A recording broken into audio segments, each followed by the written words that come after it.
Imagine holding a glass of beer in your hands. The bubbles rise like tiny lights seeking escape toward the surface. The foam spills over like an ephemeral crown, and the intoxicating aroma invites you into a moment of pure pleasure. But what if I told you that what you hold is not simply a beverage?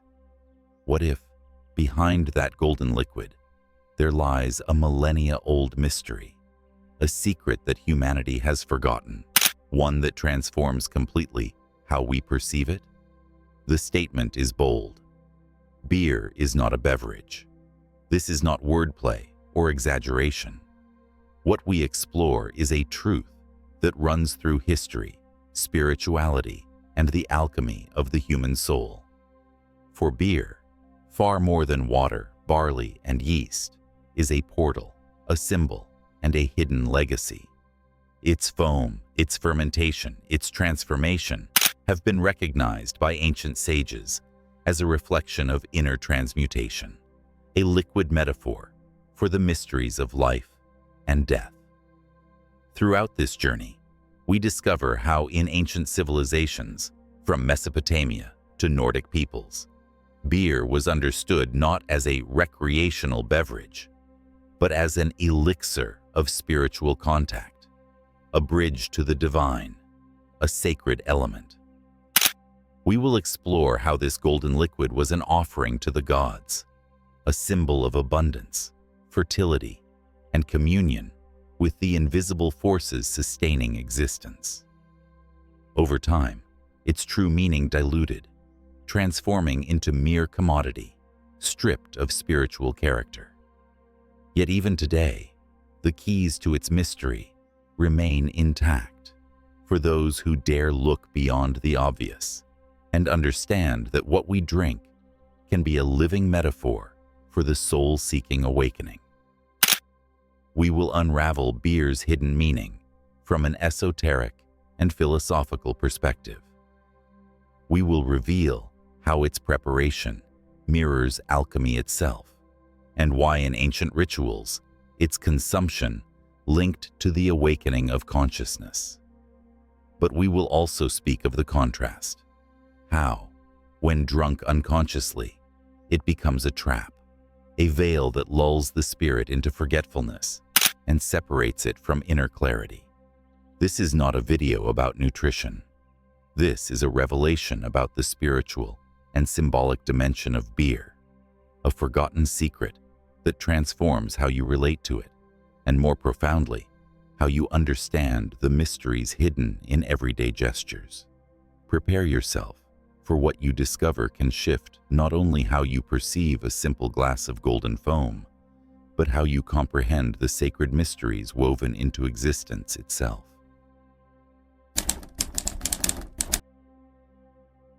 Fermentation is, in essence, an act of death and rebirth. The grain, solid and limited, dies in the preparation process. It breaks, it is heated, it transforms into must. Then, through the action of yeast, that inert liquid comes alive and becomes something entirely different, a golden liquid full of energy and movement. Thus, it occurs with the human being. To be born into a new stage, to reach the maturity of consciousness, we must allow certain parts of ourselves to die. The rigid ego, the limiting beliefs, the habits that bind us, all must undergo that inner alchemy. Only then, like the grain, can we become something more refined, more subtle, more alive. What distinguishes beer from other substances is its direct relationship with earth and fire. The grain comes from the earth, fruit of human labor and natural cycles. But to become a beverage, it needs the fire that cooks and prepares it. Earth and fire unite at the beginning, then air enters, represented in the bubbles born from fermentation. Finally, water sustains it all. In this simple process, we find the four elements working in harmony, exactly as ancient esoteric traditions taught.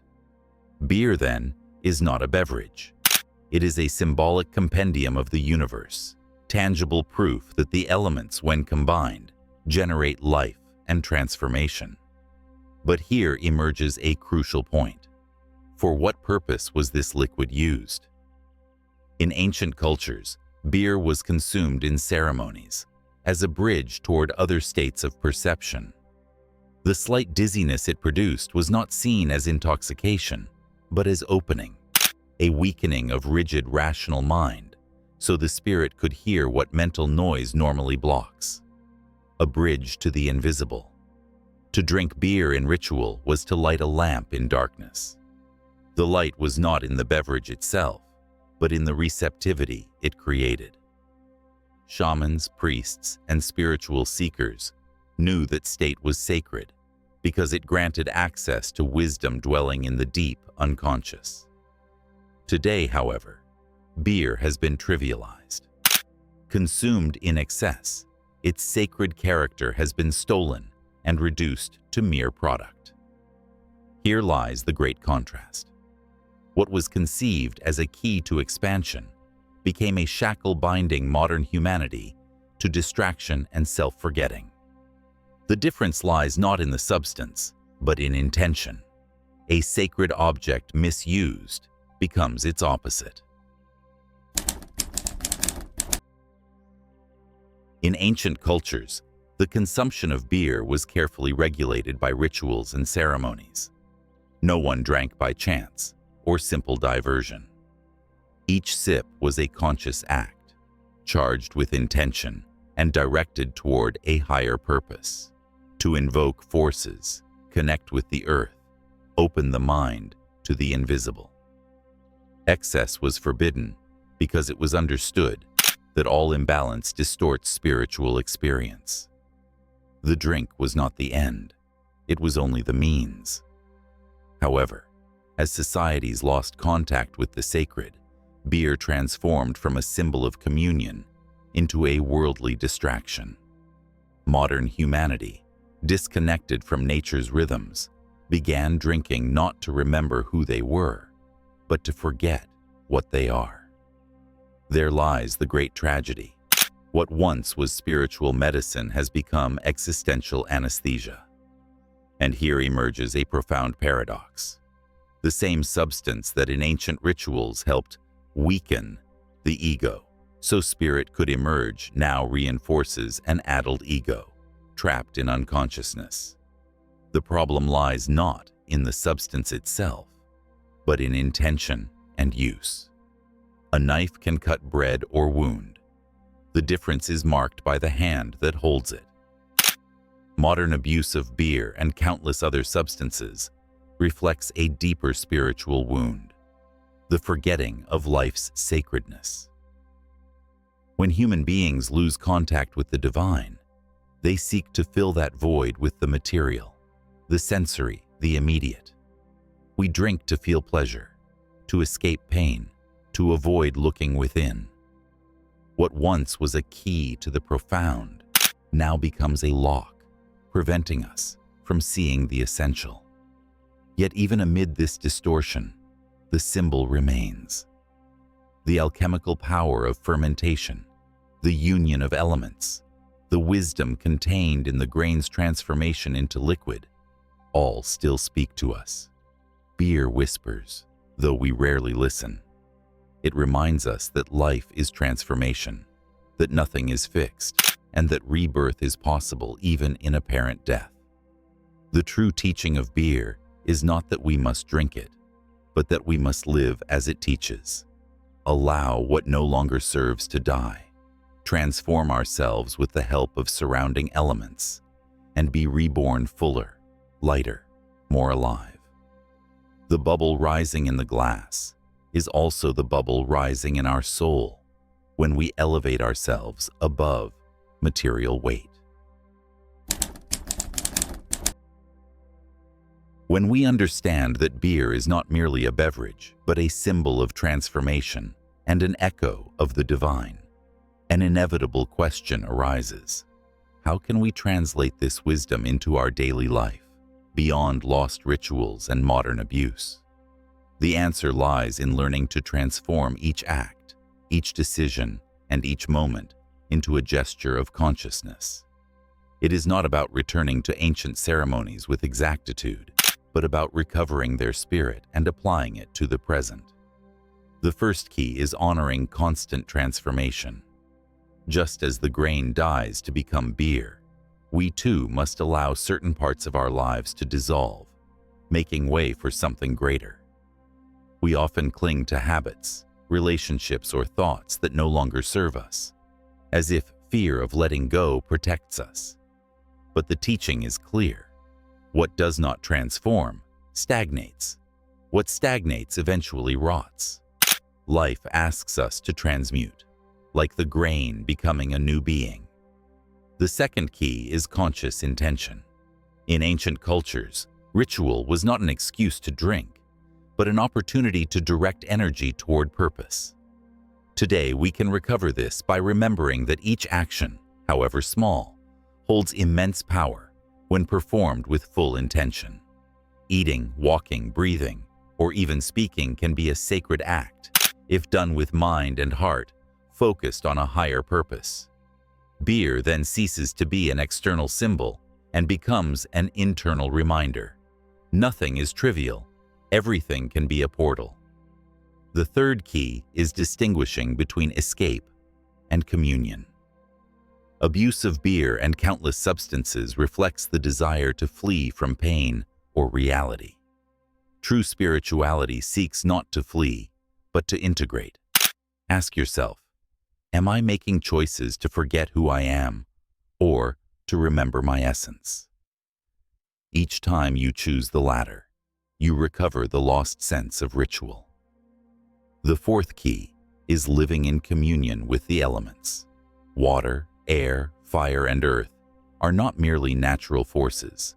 They are reflections of the universe within us. The water of our emotions, the air of our thoughts, the fire of our will, the earth of our body, all require balance.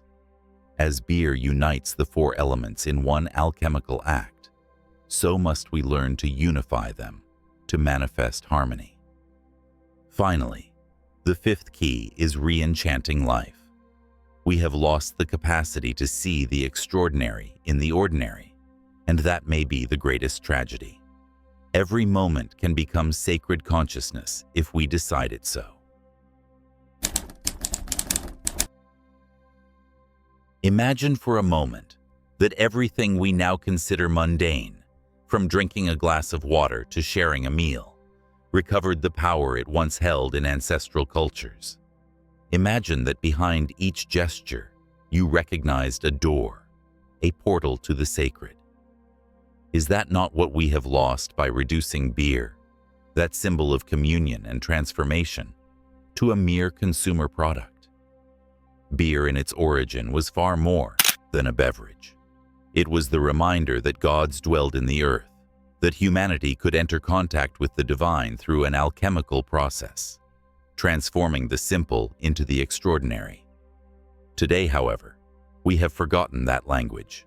We have reduced ritual to entertainment and symbol to merchandise.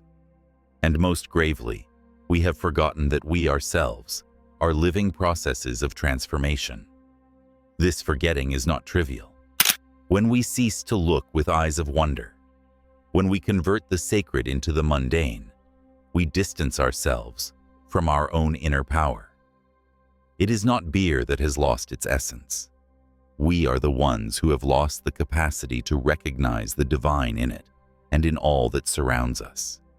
Yet here emerges a powerful opportunity to recover the lost ritual in the everyday. You need not raise altars or kindle ancestral fires to remember the mystery. It suffices that each action, each thought, and each decision bear the imprint of consciousness. It suffices that you understand that drinking, eating, breathing, or loving are not banal acts, but reminders that life itself is the greatest of all temples. Beer, then, becomes a mirror showing us our capacity to choose. Will we use it as an escape, as a vehicle of forgetting, or as a symbol of transformation and communion? That choice is intimate, personal, and in it lies the difference between a mechanical life and a conscious one. Remember, everything that enters your body, whether food, drink, word, or thought, becomes part of you. What do you choose to nourish? If the grain could transform into liquid gold to awaken the soul of those who drank it, so too can you transform each moment of your life into an act of power, beauty, and wisdom. The final message is clear. It is not about beer, but about your gaze. If you recover the vision that sees the divine in the simple, you will have taken a step toward true freedom.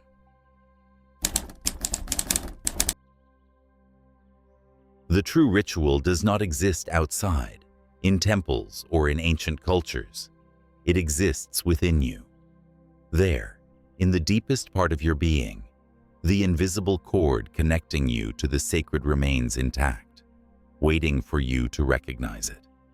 And now I invite you to reflect, to question, to experiment. Look at your life with renewed eyes and dare to transform the mundane into the sacred. For perhaps the greatest secret is not that beer is not a beverage, but that nothing in this world truly is. Everything is symbol, everything is message, everything is energy vibrating at different frequencies. It depends only on you to decide how you live it, how you perceive it, and what meaning you bestow upon it. When you understand this, you realize that the ancient sages were not speaking merely about a fermented drink. They were speaking about consciousness itself.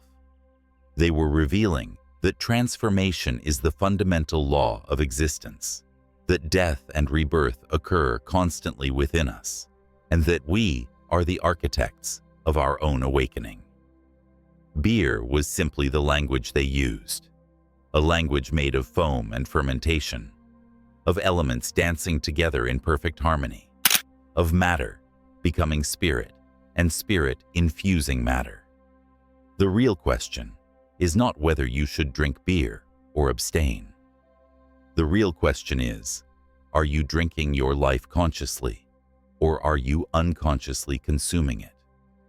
Are you allowing yourself to ferment, to transform, to die to who you were so you can be born into who you are becoming?